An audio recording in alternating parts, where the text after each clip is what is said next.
ओम शांति 29 जून 2025 प्रातः मुरली अव्यक्त महावाक्य पुनरावृत्ति 31 डिसेम्बर 2005 मुरलीर सारांश रे बाबा कहउछंती नूतन वर्ष रे निजर पुराणा संस्कार को जोग अग्नि रे भस्म करी ब्रह्मा बाबा समान त्याग तपस्या एवं सेवारे नंबर 1 हुआ।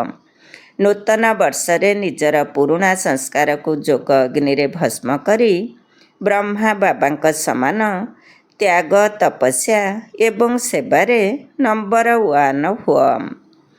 आज बाप दादा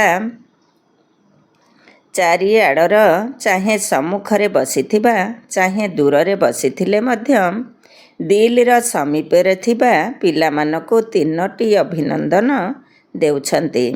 गोटिए हेला नुआ जीवनर अभिनंदन, द्वितीय नुआ जुगर अभिनंदन एवं तृतीय आजिर दिन नुआ वर्षर अभिनंदन देउछंती।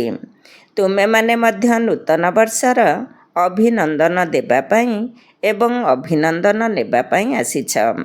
वास्तव रे सच्चा हृदयर खुशीर अभिनंदन तुमे ब्राह्मण आत्मा माने नेउछ मध्य एवं देउछ मध्य। तेबे आजी दिनर महत्व हेला विदाय मध्य देउछ एवं बधाई अर्थात अभिनंदन मध्य देउछ। एहा विदाई एवं बधाईर संगम जुग अटे। तेणु आजिर दिन को संगमर दिन कुहाजिब। तेबे संगमर महिमा मध्य बहुत बड़। तुमे समस्ते जानिछ जे संगम जुगर महिमा कारणरू आजिकाली पुराणा एवं नुआ वर्षर संगम को केते धूमधाम रे पालन करुछंती एवं संगम जुगर महिमा कारणरू ही यही पुराणा वर्ष एवं नुआ वर्षर संगमर महिमा हेउछि। जेउठारे दुईटी नदी मध्य मिलित हेउछि सेठारे मध्य संगम हेउछि, तार मध्य महिमा रहिछि। जेउठी नदी एवं सागरर संगम हेउछि तार मध्य महिमा रहिछि। किंतु सबुठारु बड़ महिमा यही संगम जुगर बा पुरुषोत्तम जुगर ही अटे। जेउठी तुम भली भाग्यवान ब्राह्मण आत्मा माने रहिछ। यही भली निशा रहुछि त जदि तुमको केही पचारिब जे तुमे केउ समय रे अछ, कोन कली जुगरे रहुछ ना संगम जुगरे रहुछ, तेबे से माने निश्चय एवं निशार सहित कोन कहिब। आमे यही समय रे पुरुषोत्तम संगम जुगरे ही रहुछु। तेणु तुमे माने एबे कली जुगी नुहे संगम जुगी अट। एवं यही संगम जुगर विशेष महिमा काहींकी रहिछि, काहींकि ना भगवान का सहित पिला मानकर मिलन हेउछि, मेला मध्य हेउछि एवं मिलन मध्य हेउछि, जाहाकि कौनसी भी जुगरे होई न थाए। तेबे मेला करिबा पाई आसीछ ना। तुमे माने मिलन मेला करिबा पाई केउठु आसी पहुँची जाइछ। केबे स्वप्न रे मध्य भाबिथिल कि ड्रामा रे मो भली आत्मार एभली भाग्य मध्य निर्धार्य अछि। आत्मार परमात्मा का सहित मिसिबार भाग्य थिला एवं अछि। बाबा मध्य प्रत्येक संतानर भाग्य को देखि हर्षित हेउछंती।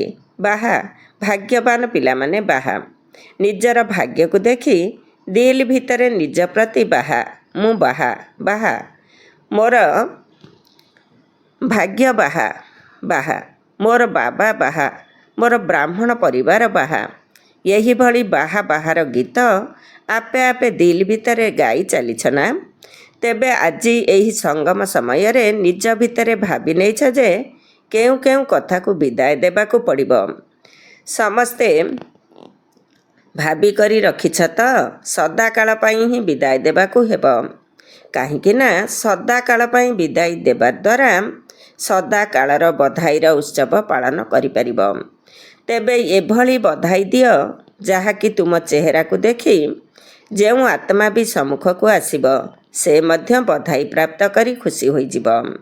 जेउ माने अंतरर सहित बधाई देई थांती बा नेई थांती से माने सदा सर्वदा किपरि देखा जाउ थांती संगम जुगी फरिश्ता। तेबे यही भली हेबा पाई तो समस्ते पुरुषार्थ करुछ ना। ब्राह्मणरू फरिश्ता एवं फरिश्तारू देवता କାହିଁକି ନା ବାବାଙ୍କୁ ସବୁ ପ୍ରକାରର ସଂକଳ୍ପ ବା ଯାହା କିଛି ବି ଘର ଗୃହସ୍ଥର ହେଉ ବା କର୍ମଧନ୍ଦାର ବୋଝ ରହିଛି ସେଗୁଡ଼ିକୁ ତ ଦେଇଛ ନା। କ'ଣ ସବୁ ବୋଝ ଦେଇଛ ନା କିଛି କିଛି ରହିଯାଇଛି? କାହିଁକି ନା ଟିକିଏ ବି ବୋଝ ରହିଥିଲେ ତୁମକୁ ଫରିସ୍ତା ହେବା ପାଇଁ ଦେବ ନାହିଁ। ଏବଂ ବାବା ଯେହେତୁ ପିଲାମାନଙ୍କର ବୋଝ ନେବା ପାଇଁ ଆସିଛନ୍ତି, ତେବେ ବୋଝ ଦେଇଦେବା କ'ଣ କଷ୍ଟକର କାମ କି? କ'ଣ କହୁଛ, ମୁସ୍କିଲ ନା ସହଜ? ଯେଉଁମାନେ ଭାବୁଛନ୍ତି ଆମେ ବୋଝ ସବୁ ଦେଇଛୁ ସେମାନେ ହାତ ଉଠାଅ। କ'ଣ ଦେଇଛ ତ? ଦେଖ, ଭାବିଚିନ୍ତି ହାତ ଉଠାଅ। ସବୁ ବୋଝ ଦେଇଛ ତ? ଆଚ୍ଛା, ଯଦି ଦେଇଛ ତେବେ ବହୁତ ବହୁତ ଧନ୍ୟବାଦ। ଏବଂ ଯେଉଁମାନେ ଦେଇନାହାନ୍ତି ସେମାନେ କ'ଣ ପାଇଁ ରଖିଛନ୍ତି? ବୋଝ ସହିତ ସ୍ନେହ ଅଛି କି? କ'ଣ ବୋଝ ଭଲ ଲାଗୁଛି କି? ଦେଖ, ବାପ ଦାଦା ସବୁ ପିଲାଙ୍କୁ କ'ଣ କହୁଛନ୍ତି? ହେ ମୋର ଚିନ୍ତାମୁକ୍ତ ସମ୍ରାଟ ପିଲାମାନେ, ତେବେ ବୋଝର ତ ଚିନ୍ତା ରହିଥାଏ ନା। ତେଣୁ ବୋଝ ନେବା ପାଇଁ ହିଁ ବାବା ଆସିଛନ୍ତି। କାହିଁକି ନା ବାବା ଦେଖୁଛନ୍ତି 63 ଜନ୍ମ ଧରି ବୋଝ ଉଠାଇ ଉଠାଇ ପିଲାମାନେ ବହୁତ ଭାରି ହୋଇଗଲେଣି। ସେଥିପାଇଁ ଯେହେତୁ ବାବା ପିଲାମାନଙ୍କୁ ସ୍ନେହର ସହିତ କହୁଛନ୍ତି ବୋଝ ସବୁ ମୋତେ ଦେଇଦିଅ, ତେବେ ପୁଣି କାହିଁକି ବୋଝ ରଖୁଛ? କ'ଣ ବୋଝ ରଖିବାକୁ ଭଲ ଲାଗୁଛି? ତେବେ ସବୁଠାରୁ ସୂକ୍ଷ୍ମ ବୋଝ ହେଲା ପୁରୁଣା ସଂସ୍କାର ଗୁଡ଼ିକର ବୋଝ। ବାପ ଦାଦା ପ୍ରତ୍ୟେକ ସନ୍ତାନର ଏହି ବର୍ଷର, କାହିଁକି ନା ବର୍ଷ ଶେଷ ହେଉଛି ନା, ତେଣୁ ଏହି ବର୍ଷର ଚାର୍ଟ ଦେଖୁଥିଲେ। ତେଣୁ ତୁମେମାନେ ମଧ୍ୟ ନିଜ ନିଜର ବର୍ଷକର ଚାର୍ଟ ଚେକ୍ କରିଥିବ। ବାପ ଦାଦା ଦେଖିଲେ ଯେ କେତେକ ପିଲାଙ୍କର ଏହି ପୁରୁଣା ସଂସାର ପ୍ରତି ଆକର୍ଷଣ କମ୍ ହୋଇଯାଇଛି, ପୁରୁଣା ସମ୍ବନ୍ଧର ଆକର୍ଷଣ ମଧ୍ୟ କମ୍ ହୋଇଯାଇଛି। କିନ୍ତୁ ପୁରୁଣା ସଂସ୍କାରର ବୋଝ ଅଧିକାଂଶ ପିଲାଙ୍କ ଉପରେ ଏବେ ବି ରହିଛି। କୌଣସି ନା କୌଣସି ରୂପରେ, ଚାହେଁ ମନ ଭିତରେ ଅଶୁଦ୍ଧ ସଂକଳ୍ପ ରୂପରେ ନୁହେଁ, କିନ୍ତୁ ବ୍ୟର୍ଥ ସଂକଳ୍ପର ସଂସ୍କାର ଏବେ ମଧ୍ୟ କିଛି ମାତ୍ରାରେ ଦେଖିବାକୁ ମିଳୁଛି। ବାଣୀରେ ମଧ୍ୟ ଦେଖିବାକୁ ମିଳୁଛି। ସମ୍ବନ୍ଧ ସମ୍ପର୍କରେ ମଧ୍ୟ କୌଣସି ନା କୌଣସି ସଂସ୍କାର ଏବେ ବି ଦେଖାଯାଉଛି। ତେବେ ଆଜି ବାପ ଦାଦା ସବୁ ପିଲାଙ୍କୁ ଅଭିନନ୍ଦନ ଦେବା ସହିତ ଏହି ସଂକେତ ମଧ୍ୟ ଦେଉଛନ୍ତି ଯେ ଏହିଭଳି ରହିଯାଇଥିବା ସଂସ୍କାର ଗୁଡ଼ିକ ସମୟ ଅନୁସାରେ ଧୋକା ମଧ୍ୟ ଦେଉଛି ଏବଂ ଅନ୍ତିମ ସମୟରେ ମଧ୍ୟ ଧୋକା ଦେବାର ନିମିତ୍ତ ହୋଇଯିବ। ସେଥିପାଇଁ ଆଜି ହିଁ ଏହି ସଂସ୍କାର ଗୁଡ଼ିକର ଦାହ ସଂସ୍କାର କରିଦିଅ। ତେବେ ସମସ୍ତେ ନିଜ ନିଜର ପୁରୁଣା ସଂସ୍କାର ଗୁଡ଼ିକୁ ମଧ୍ୟ ଜାଣିଛନ୍ତି ଏବଂ ଛାଡ଼ିବାକୁ ମଧ୍ୟ ଚାହୁଁଛନ୍ତି। ବିରକ୍ତ ମଧ୍ୟ ହୋଇଗଲେ, କିନ୍ତୁ ସଦାକାଳ ପାଇଁ ପରିବର୍ତ୍ତନ କରିବାରେ ତୀବ୍ର ପୁରୁଷାର୍ଥୀ ହୋଇପାରୁନାହାନ୍ତି। ପୁରୁଷାର୍ଥ ତ କରୁଛନ୍ତି, କିନ୍ତୁ ତୀବ୍ର ପୁରୁଷାର୍ଥ ହେଉନାହିଁ। ତେବେ ଏହାର କାରଣ କ'ଣ? ତୀବ୍ର ପୁରୁଷାର୍ଥ କାହିଁକି ହେଉନାହିଁ? ଏହାର କାରଣ ହେଲା, ଯେପରି ରାବଣକୁ ମଧ୍ୟ ମାରୁଛନ୍ତି, କିନ୍ତୁ କେବଳ ମାରୁନାହାନ୍ତି, ଜଳାଉଛନ୍ତି ମଧ୍ୟ। ସେହିପରି ତୁମେମାନେ ମଧ୍ୟ ସଂସ୍କାର ରୂପୀ ରାବଣକୁ ମାରିବାକୁ ପୁରୁଷାର୍ଥ କରୁଛ। ସେ କିଛି କିଛି ବେହୋସ ମଧ୍ୟ ହୋଇଯାଉଛି, କିନ୍ତୁ ଜଳାଇ ନଥିବା କାରଣରୁ ସେ ମଝିରେ ମଝିରେ ବେହୋସ ଅବସ୍ଥାରୁ ଉଠି ପଡ଼ୁଛି। ସେଥିପାଇଁ ନିଜର ପୁରୁଣା ସଂସ୍କାର ଗୁଡ଼ିକର ଦାହ ସଂସ୍କାର କରିବା ପାଇଁ ଏହି ନୂତନ ବର୍ଷରେ ଯୋଗର ଅଗ୍ନି ଦ୍ୱାରା ଜଳାଇବାର ଦୃଢ଼ ସଂକଳ୍ପ ଉପରେ ଧ୍ୟାନ ଦିଅ। ପଚାରୁଛ ନା, ଏହି ନୂଆ ବର୍ଷରେ କ'ଣ କରିବୁ? ତେବେ ସେବାର କଥା ତ ଅଲଗା ଅଟେ, କିନ୍ତୁ ପ୍ରଥମେ ନିଜ ବିଷୟରେ ଚିନ୍ତା କର। ଯୋଗ ତ ଲଗାଉଛ।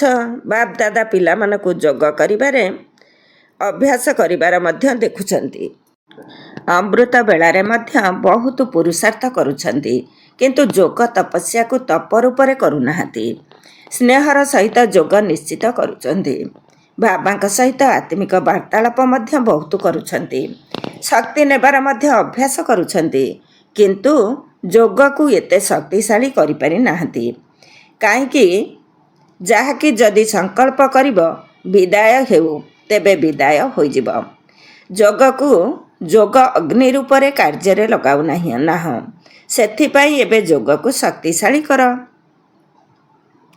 ସଂସ୍କାରକୁ ଭସ୍ମ କରିବାରେ ବିଶେଷ ଭାବରେ ଏକାଗ୍ରତାର ଶକ୍ତିର ଆବଶ୍ୟକତା ରହିଛି। ତେବେ ଯେତେବେଳେ ଯେଉଁ ସ୍ୱରୂପରେ ମନବୁଦ୍ଧିକୁ ଏକାଗ୍ର କରିବାକୁ ଚାହିଁବ, ଯେତେ ସମୟ ପର୍ଯ୍ୟନ୍ତ ଏକାଗ୍ର କରିବାକୁ ଚାହିଁବ, ଏଭଳି ଏକାଗ୍ରତା ଯାହାକି ସଂକଳ୍ପ କରିବା ମାତ୍ରକେ ଭସ୍ମ ହୋଇଯାଉଥିବ, ଏହାକୁ କୁହାଯାଏ ଯୋଗ ଅଗ୍ନି। ଚିହ୍ନ ବର୍ଣ୍ଣ ମଧ୍ୟ ସମାପ୍ତ ହୋଇଯାଇଥିବ। ମରିଯିବା ପରେ ପୁଣି ବି ଶବ ତ ରହୁଛି ନା, କିନ୍ତୁ ଭସ୍ମ ହେବା ପରେ ଚିହ୍ନ ବର୍ଣ୍ଣ ହିଁ ସମାପ୍ତ ହୋଇଯାଏ। ତେଣୁ ଏହି ବର୍ଷ ଯୋଗକୁ ଶକ୍ତିଶାଳୀ ସ୍ଥିତିକୁ ଆଣ। ଯେଉଁ ସ୍ୱରୂପରେ ରହିବାକୁ ଚାହିଁବ, ମାଷ୍ଟର ସର୍ବଶକ୍ତିମାନ ହୋଇ ଆଦେଶ ଦିଅ। ସମାପ୍ତ କରିବାର ଶକ୍ତି ତୁମର ଆଦେଶକୁ ମାନିବ ନାହିଁ। ଏଭଳି ହୋଇପାରିବ ନାହିଁ। ମାଲିକ ଅଟନା, ମାଷ୍ଟର ଅର୍ଥାତ ମାଲିକ ବୋଲି କହୁଛ ନା। ଯଦି ମାଷ୍ଟର ଆଦେଶ ଦେବ କିନ୍ତୁ ଶକ୍ତି ହାଜର ନ ହେବ, ତେବେ ତାକୁ କ'ଣ ମାଷ୍ଟର କୁହାଯିବ? ତେଣୁ ବାପଦାଦା ଦେଖିଲେ ଯେ ପୁରୁଣା ସଂସ୍କାରର କିଛି ନା କିଛି ଅଂଶ ଏବେ ବି ବାକି ରହିଛି ଏବଂ ସେହି ଅଂଶ ମଝିରେ ମଝିରେ ବଂଶ ମଧ୍ୟ ସୃଷ୍ଟି କରିଦେଉଛି, ଯାହାକି କର୍ମ ପର୍ଯ୍ୟନ୍ତ ମଧ୍ୟ ଆସିଯାଉଛି। ତେଣୁ ଯୁଦ୍ଧ କରିବାକୁ ପଡ଼ୁଛି।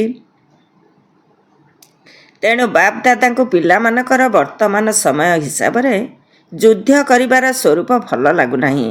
ବାପଦାଦା ପ୍ରତ୍ୟେକ ସନ୍ତାନକୁ ମାଲିକ ରୂପରେ ଦେଖିବାକୁ ଚାହୁଁଛନ୍ତି।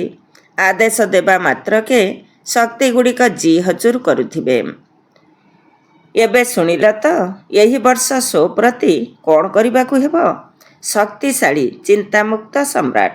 କାହିଁକି ନା ସମସ୍ତଙ୍କର ଲକ୍ଷ୍ୟ ରହିଛି ନା। କାହାକୁ ବି ପଚାରିଲେ କ'ଣ କହୁଛନ୍ତି? ଆମେ ବିଶ୍ୱର ରାଜ୍ୟ ପ୍ରାପ୍ତ କରିବୁ, ରାଜ୍ୟ ଅଧିକାରୀ ହେବୁ। ନିଜକୁ ରାଜଯୋଗୀ ବୋଲାଉଛନ୍ତି। କ'ଣ ପ୍ରଜାଯୋଗୀ ଅଟ କି? ଏହି ସଭାରେ କେହି ପ୍ରଜାଯୋଗୀ ଅଛନ୍ତି କି? ଅଛନ୍ତି? ଯିଏକି ପ୍ରଜାଯୋଗୀ ହୋଇଥିବ, ରାଜଯୋଗୀ ହୋଇନଥିବ। କ'ଣ କହୁଛ ଟିଚର ମାନେ? କେହି ଅଛନ୍ତି କି? ତୁମମାନଙ୍କ ସେଣ୍ଟରରେ କେହି ପ୍ରଜାଯୋଗୀ ଅଛନ୍ତି କି? ସମସ୍ତେ ତ ରାଜଯୋଗୀ ବୋଲାଉଛ ନା। ପ୍ରଜାଯୋଗୀରେ ତ କେହି ବି ହାତ ଉଠାଉନାହାନ୍ତି। ଭଲ ଲାଗୁନାହିଁ ନା। ତେଣୁ ବାବା ମଧ୍ୟ ଗର୍ବ କରୁଛନ୍ତି।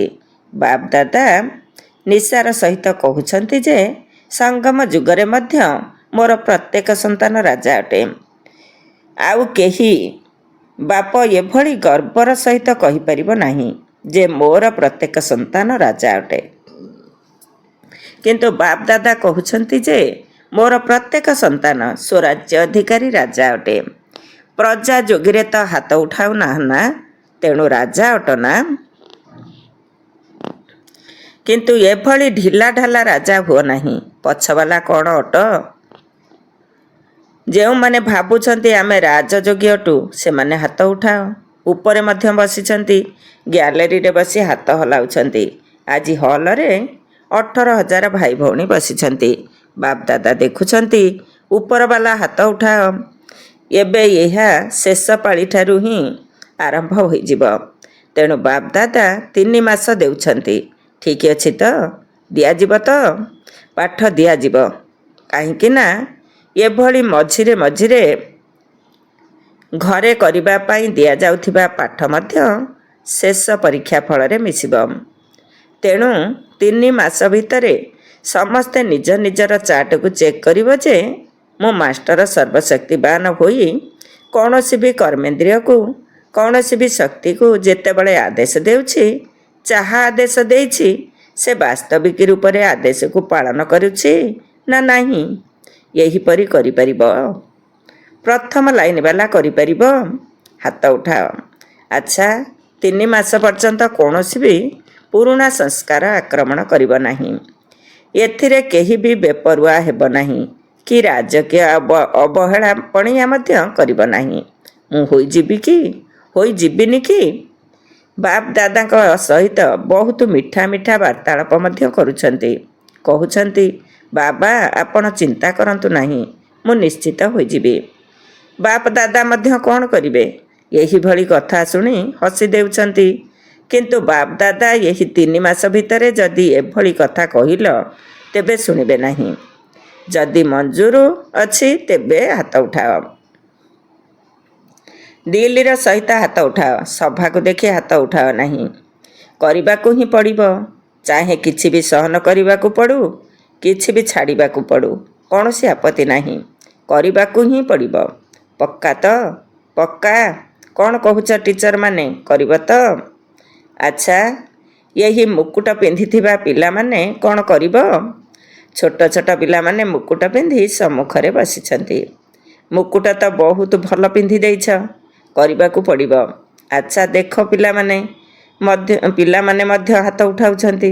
ଯଦି ନ କରିବ ତେବେ କ'ଣ ହେବ ତାହା ମଧ୍ୟ କହିଦିଅ। ଏହାପରେ ବାପ ଦାଦାଙ୍କ ସିଜିନରେ ଗୋଟିଏ ଥର ଆସିବାକୁ ଦିଆଯିବ ନାହିଁ। କାହିଁକି ନା ବାପ ଦାଦା ଦେଖୁଛନ୍ତି ଯେ ସମୟ ତୁମମାନଙ୍କୁ ଅପେକ୍ଷା କରି ରହିଛି। ତୁମେ କିନ୍ତୁ ସମୟକୁ ଅପେକ୍ଷା କରିବା ବାଲା ନୁହେଁ, ତୁମେ ବ୍ୟବସ୍ଥା କରିବା ବାଲା। ସମୟ ତୁମମାନଙ୍କୁ ଅପେକ୍ଷା କରିଛି। ପ୍ରକୃତି ମଧ୍ୟ ଶତପ୍ରଧାନ ପ୍ରକୃତି ତୁମମାନଙ୍କୁ ଆବାହନ କରୁଛି। ତେଣୁ ଏହି 3 ମାସ ଭିତରେ ନିଜର ଶକ୍ତିଶାଳୀ ସ୍ଥିତିରେ ରହି ପୁରୁଣା ସଂସ୍କାର ଗୁଡ଼ିକୁ ପରିବର୍ତ୍ତନ କରିବାକୁ ହେବ। ଯଦି ଏହି 3 ମାସ ଏହା ଉପରେ ଧ୍ୟାନ ଦେଲ, ତେବେ ଆଗକୁ ମଧ୍ୟ ତୁମର ଅଭ୍ୟାସରେ ପଡ଼ିଯିବ। ଯଦି ଗୋଟିଏ ଥର ପରିବର୍ତ୍ତନ କରିବାର ବିଧିକୁ ଜାଣିଗଲ ନା, ତେବେ ବହୁତ କାମରେ ଆସିବ। ତେଣୁ ସମୟକୁ ତୁମେ ଅପେକ୍ଷା କର ନାହିଁ। ବିନାଶ କେବେ ହେବ, ବିନାଶ କେବେ ହେବ, ସମସ୍ତେ ଏହି କଥା ଅମୃତ ବେଳାରେ ବାର୍ତ୍ତାଳାପ କରିବା ବେଳେ ପଚାରୁଛନ୍ତି। ମୁଖ ଦ୍ୱାରା ତ କିଛି କହୁନାହାନ୍ତି, କିନ୍ତୁ ଭିତରେ ଭିତରେ ପଚାରୁଛନ୍ତି, କିଏ ଜାଣେ ବିନାଶ କେବେ ହେବ? 2 ବର୍ଷରେ ହେବ କି 10 ବର୍ଷରେ ହେବ, କେତେ ବର୍ଷରେ ହେବ? ତେବେ ତୁମେମାନେ କାହିଁକି ସମୟକୁ ଅପେକ୍ଷା କରିଛ? ସମୟ ତ ତୁମକୁ ଅପେକ୍ଷା କରିଛି। ବାବାଙ୍କୁ ପଚାରୁଛନ୍ତି, ଟିକିଏ ତାରିଖ ତ ଶୁଣାଇ ଦିଅନ୍ତୁ, ଟିକିଏ ବର୍ଷ ତ କହିଦିଅନ୍ତୁ। ଆଉ 10 ବର୍ଷ ଲାଗିବ ନା 20 ବର୍ଷ ଲାଗିବ ନା କେତେ ବର୍ଷ ଲାଗିବ? ବାପ ଦାଦା ପିଲାମାନଙ୍କୁ ମଧ୍ୟ ପଚାରୁଛନ୍ତି ଯେ ତୁମେ ସମସ୍ତେ ବାବାଙ୍କ ସମାନ ହୋଇଗଲଣି? କ'ଣ ପରଦା ଖୋଲିଦେବା ନା ପରଦା ଖୋଲିବା ବେଳକୁ କିଏ ମୁଣ୍ଡ କୁଣ୍ଡାଉଥିବ, କିଏ ମୁହଁରେ କ୍ରିମ୍ ଲଗାଉଥିବ? ଯଦି ସମସ୍ତେ ପ୍ରସ୍ତୁତ ଅଛ, ସଂସ୍କାର ଗୁଡ଼ିକ ସମାପ୍ତ ହୋଇଯାଇଛି, ତେବେ ବାପ ଦାଦାଙ୍କୁ ପରଦା ଖୋଲିବା ପାଇଁ ଡେରି କାହିଁକି ଲାଗିବ? ପ୍ରଥମେ ପ୍ରସ୍ତୁତ ହୋଇଯାଅ ନା। ହୋଇଯିବୁ କହି ବାବାଙ୍କୁ ବହୁତ ସମୟ ଖୁସି କରି ସାରିଲଣି। ଏବେ ଆଉ ଏଭଳି କର ନାହିଁ। ହେବାକୁ ହିଁ ପଡ଼ିବ, କରିବାକୁ ହିଁ ହେବ। ବାବାଙ୍କ ସମାନ ହେବାରେ ତ ସମସ୍ତେ ହାତ ଉଠାଇ ଦେଇଛନ୍ତି, କିନ୍ତୁ ଉଠାଇବାର ଆବଶ୍ୟକତା ନାହିଁ। ବ୍ରହ୍ମା ବାବାଙ୍କୁ ଦେଖ, ସାକାରରେ ତ ବ୍ରହ୍ମା ବାବାଙ୍କୁ ଫଲୋ କରିବାକୁ ହେବ ନା। ବ୍ରହ୍ମା ବାବା ତ ତ୍ୟାଗ, ତପସ୍ୟା ଏବଂ ସେବା ଶେଷ ମୁହୂର୍ତ୍ତ ପର୍ଯ୍ୟନ୍ତ ସାକାର ରୂପରେ ପ୍ରାକ୍ଟିକାଲରେ କରି ଦେଖାଇଛନ୍ତି। ନିଜର ଡ୍ୟୁଟିକୁ ମଧ୍ୟ ଶିବ ବାବାଙ୍କ ଦ୍ୱାରା ମହାବାକ୍ୟ ଉଚ୍ଚାରଣ କରିବାର ଡ୍ୟୁଟିକୁ ଶେଷ ଦିନ ପର୍ଯ୍ୟନ୍ତ ପାଳନ କରିଛନ୍ତି। ଶେଷ ଦିନର ମୁରଲୀ ମନେ ଅଛି ନା? 3ଟି ଶବ୍ଦର ବରଦାନ ମନେ ଅଛି ତ? ନିରାକାରୀ, ନିର୍ବିକାରୀ ଏବଂ ନିରହଙ୍କାରୀ ହୁଅ।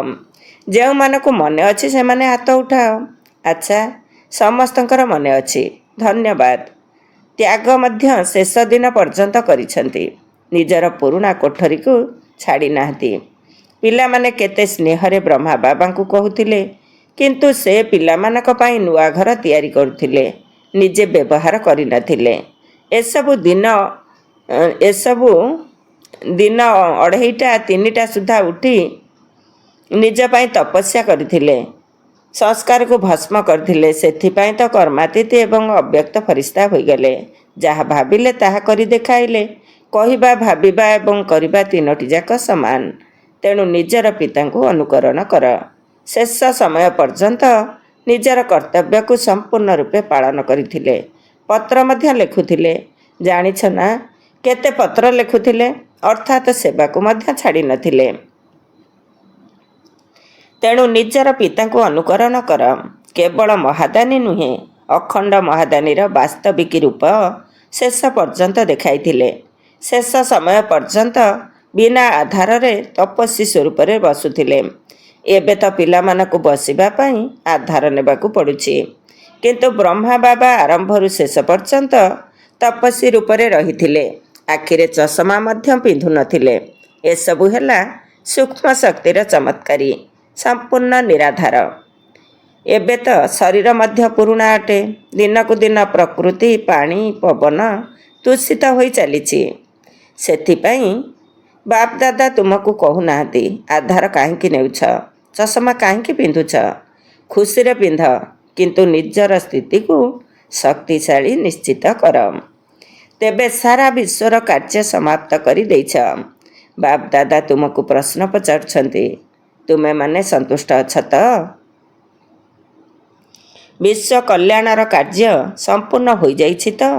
ଯେଉଁମାନେ ଭାବୁଛନ୍ତି ଯେ ବିଶ୍ୱ କଲ୍ୟାଣର କାର୍ଯ୍ୟ ଶେଷ ହୋଇଯାଇଛି, ସେମାନେ ହାତ ଉଠାଅ। ଜଣେ ବି ନୁହେଁ। ତେବେ କିପରି କହୁଛ ବିନାଶ ହେଉ? ନିଜର କାମ ତ ଶେଷ କରି ନାହଁ। ଆଚ୍ଛା, ଚାରିଆଡ଼ର ସର୍ବଦା ଉମଙ୍ଗ ଉତ୍ସାହର ସହିତ ଆଗକୁ ବଢ଼ୁଥିବା ପିଲାମାନଙ୍କୁ, ସର୍ବଦା ନିଜର ସାହସ ଦ୍ୱାରା ବାପ ଦାଦାଙ୍କର ପଦ୍ମଗୁଣା ସାହାଯ୍ୟ ପ୍ରାପ୍ତ କରିବାର ପାତ୍ର ପିଲାମାନଙ୍କୁ, ସର୍ବଦା ଆମେ ବିଜୟୀ ରତ୍ନ ଅଟୁ। ସବୁ କଳ୍ପରେ ଆମେ ହିଁ ବିଜୟୀ ହୋଇଥିଲୁ, ଏବେ ମଧ୍ୟ ଅଟୁ ଏବଂ ସବୁ କଳ୍ପରେ ଆମେ ହିଁ ବିଜୟୀ ହେଉଥିବୁ। ଏହିଭଳି ବିଜୟୀ ପିଲାମାନଙ୍କୁ ସର୍ବଦା ଏକମାତ୍ର ବାବା, ଦ୍ୱିତୀୟ କେହି ନୁହେଁ। ନା ସଂସାରର ଆକର୍ଷଣ, ନା ସଂସ୍କାରର ଆକର୍ଷଣ, ଦୁଇଟି ଯାକ ଆକର୍ଷଣ ଠାରୁ ମୁକ୍ତ ରହୁଥିବା ସର୍ବଦା ବାବାଙ୍କ ସମାନ ପିଲାମାନଙ୍କୁ ବାପ ଦାଦାଙ୍କର ସ୍ନେହ ସମ୍ପନ୍ନ ଶୁଭେଚ୍ଛା ଏବଂ ନମସ୍ତେ। ଆମ ଆତ୍ମିକ ସନ୍ତାନମାନଙ୍କର ଆତ୍ମିକ ମାତା ପିତା ବାପ ଦାଦାଙ୍କୁ ନମସ୍ତେ, ନମସ୍ତେ ଏବଂ ସୁପ୍ରଭାତ। ଆଜିର ବରଦାନ, ସଦାକାଳର ଆଟେନସନ ଦ୍ୱାରା ବିଜୟ ମାଳାରେ ଗୁନ୍ଥି ହେଉଥିବା ବହୁତ ସମୟର ବିଜୟୀ ଭବ। ସଦାକାଳର ଆଟେନସନ ଦ୍ୱାରା ବିଜୟ ମାଳାରେ ଗୁନ୍ଥି ହେଉଥିବା ବହୁତ ସମୟର ବିଜୟୀ ଭବ। ଡିଟେଲ୍ସ, ବହୁତ ସମୟର ବିଜୟୀ ଆତ୍ମାମାନେ ବିଜୟ ମାଳାର ଦାନା ହୋଇଯାଆନ୍ତି। ତେଣୁ ବିଜୟୀ ହେବା ପାଇଁ ହେଲେ ସର୍ବଦା ବାବାଙ୍କୁ ସମ୍ମୁଖରେ ରଖ। ଯାହା ବାବା କରିଛନ୍ତି ତାହା ହିଁ ମୋତେ କରିବାର ଅଛି।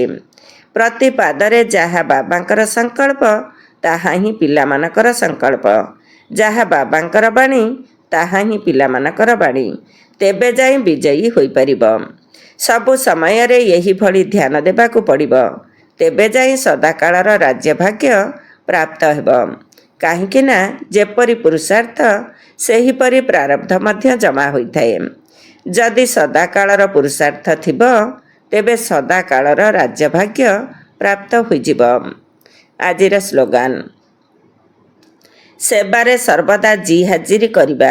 ଏହା ହିଁ ହେଉଛି ସ୍ନେହର ପ୍ରକୃତ ପ୍ରମାଣ। ସେବାରେ ସର୍ବଦା ଜି ହାଜିରି କରିବା, ଏହା ହିଁ ହେଉଛି ସ୍ନେହର ପ୍ରକୃତ ପ୍ରମାଣ। ଓମ୍ ଶାନ୍ତି। ଆଜିର ଅବ୍ୟକ୍ତ ମହାବାକ୍ୟ, ଆତ୍ମିକ ସ୍ଥିତିରେ ଅବ୍ୟକ୍ତ ଇସାରା। ଆତ୍ମିକ ସ୍ଥିତିରେ ରହିବାର ଅଭ୍ୟାସ କର ଏବଂ ଅନ୍ତର୍ମୁଖୀ ହୁଅ। ଯେପରି କୌଣସି ବି ବ୍ୟକ୍ତି ଦର୍ପଣ ସମ୍ମୁଖରେ ଛିଡ଼ା ହେବା ମାତ୍ରକେ ନିଜର ସାକ୍ଷାତକାର କରିନେଇଥାଏ, ସେହିପରି ତୁମମାନଙ୍କର ଆତ୍ମିକ ସ୍ଥିତି ଏବଂ ଶକ୍ତି ରୂପୀ ଦର୍ପଣ ସମ୍ମୁଖକୁ ଯେଉଁ ଆତ୍ମା ଆସୁ, ସେ ଗୋଟିଏ ସେକେଣ୍ଡ ଭିତରେ ସ୍ୱସ୍ୱରୂପର ଦର୍ଶନ ବା ସାକ୍ଷାତକାର କରିନେଉ। ତୁମର ପ୍ରତ୍ୟେକ କର୍ମରେ, ପ୍ରତ୍ୟେକ ଚାଲିଚଳନରେ ଆତ୍ମ ଅଭିମାନୀ ସ୍ଥିତିର ଆକର୍ଷଣ ରହୁ। ଯେଉଁମାନେ ସ୍ୱଚ୍ଛ ଏବଂ ଆତ୍ମିକ ଶକ୍ତି ସମ୍ପନ୍ନ ଆତ୍ମା, ସେମାନେ ସମସ୍ତଙ୍କୁ ନିଜ ଆଡ଼କୁ ନିଶ୍ଚିତ ରୂପେ ଆକର୍ଷିତ କରିଥାନ୍ତି। ଓମ୍ ଶାନ୍ତି।